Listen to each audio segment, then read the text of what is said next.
Boa tarde, sétimo ano. Vamos dar início a mais uma aula. Na nossa aula de hoje, nós vamos fazer a correção, né? E continuar o assunto sobre a reforma agrária e o MST, né? Que é o Movimento Sem Terra. Na última aula, eu pedi para vocês fazerem uma pesquisa, né, sobre esse movimento, para vocês entenderem melhor o que eles reivindicam, né? E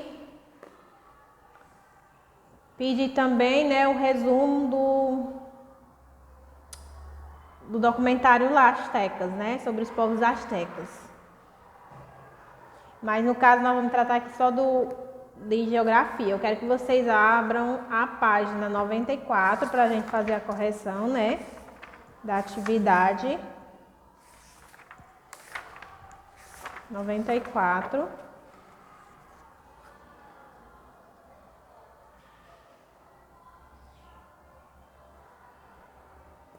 Na questão 5 até a 6, certo?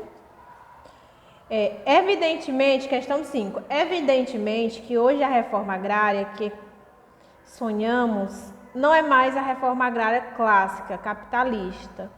Hoje o desenvolvimento das forças produtivas na agricultura e na sociedade é o modelo agrícola que foi adotado, exigem o que chamamos de reforma agrária de novo tipo, em que não é mais suficiente apenas dividir a terra, lotear em parcelas e botar o pobre em cima e que se vire.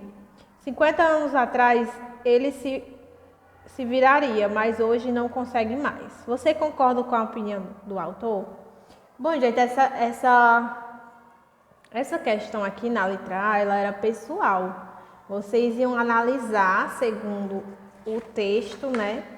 Se hoje era possível só entregar um lote de terra a uma família, se só isso já era suficiente para poder, né, sobreviver, poder se sustentar. O que é que vocês acham? É pessoal essa questão. Assim, mas comentando ela, eu acredito que hoje, com a tecnologia, a modernidade, nós precisamos muito mais do que um pedaço de terra, né? Precisamos o quê? De educação, saúde, moradia, posto de saúde. Eles não necessitam apenas só disso, de dar um pedaço de terra e chegar lá, plantar e colher, não. Até porque tem que ter investimento, né, para poder plantar, tem que comprar os grãos, né, e etc. B. Explique como deveria acontecer essa reforma agrária de novo tipo. Se preciso, observe o item do texto do capítulo que trata sobre a reforma agrária. A simples distribuição de terra não garante a reforma agrária. É necessário que sejam tomadas medidas, principalmente por meio do governo, de que a distribuição de terra seja acompanhada de recursos que produz assistência, né? Com o produto, a infraestrutura, o assentamento, como a construção de escola, saúde, sistema de transporte e armazenamento da produção, né? 6. A partir da análise do gráfico de seus conhecimentos geográficos, é possível concluir. Aí tem aí, no Brasil, soja, milho são dominantes. Tá a soja em primeiro lugar, né? Nós analisando esse mapa aí, esse gráfico aí. O milho e terceiro, açúcar, cana-de-açúcar. Aí vocês iam concluir. No Brasil não há uma política agrícola voltada para atender ao mercado externo. Errado. Denominação da área plantada de arroz diminui seu preço. Não. C. As políticas agrícolas adotadas no Brasil incentivam igualmente a produção do cultivo de alimento básico daqueles voltados para o mercado externo. Não. Vai ser a letra B. As políticas agrícolas adotadas incentivam a produção tanto voltada para o processo industrial quanto também para o mercado externo, distribuindo a produção de itens voltados para o mercado, como o arroz.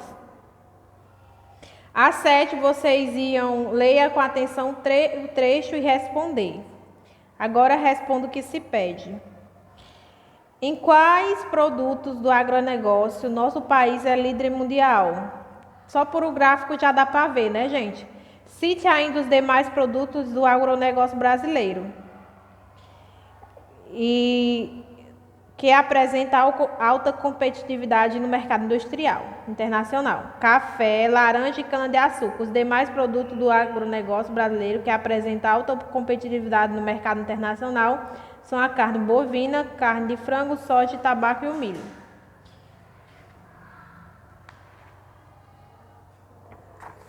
Bom, essa questão vocês vão fazer as atividades da página 95, né? E agora nós vamos para a leitura, explicação, compreensão, né? Das páginas 91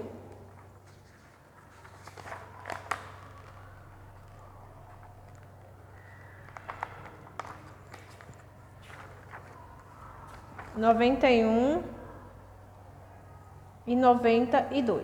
Relação de trabalho no campo. No campo, a forma de trabalho que predomina é aquela que o trabalhador é contratado por determinado tempo para realizar certa tarefa.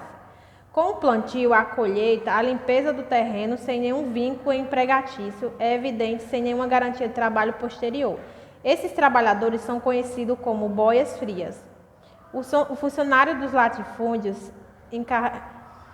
encarregado de procurar e contratar esses trabalhadores nas periferias da cidade é denominado gato. Ou seja, as pessoas que contratam chamam de gato, né? Denominam gato essas pessoas ricas que têm lá, tipo, grandes imensidão de terras, né? E os trabalhadores boia fria. Outra característica predominante no campo é a agricultura familiar, que é aquela praticada por pequenos ou médios proprietários, né? Que eles geralmente plantam apenas para comer ou para o mercado externo, ali mesmo onde eles estão. Há ainda duas figuras que encontramos. Quando o dono da propriedade não quer ter custos para plantar o grão e o gado, é comum que alugue a terra, arrende. Quem aluga fica responsável por arar, adubar, semear e colher. Com a venda da safra, o lavrador paga em dinheiro pelo aluguel da terra, outras vezes o arrependimento pode se dar pela divisão de parte do produto, meiro, ou outra porcentagem acordada previamente. Nesse caso, o sistema recebe o nome de parceria.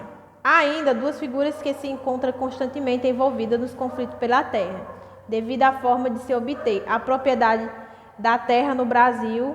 São os parceiros e os grileiros. O parceiro é o indivíduo que invade e toma posse de terras particulares consideradas improdutivas, sem, no entanto, possuir o título de propriedade. Já os grileiros, que também são invasores de terras, com a diferença de que geralmente são financiados por indústrias, políticas, empresário, tomam posse de terras públicas do governo e apresenta falsas escrituras de propriedades, colocando numa gaveta com vários grilos que, com o passar do tempo, passa a roê-los.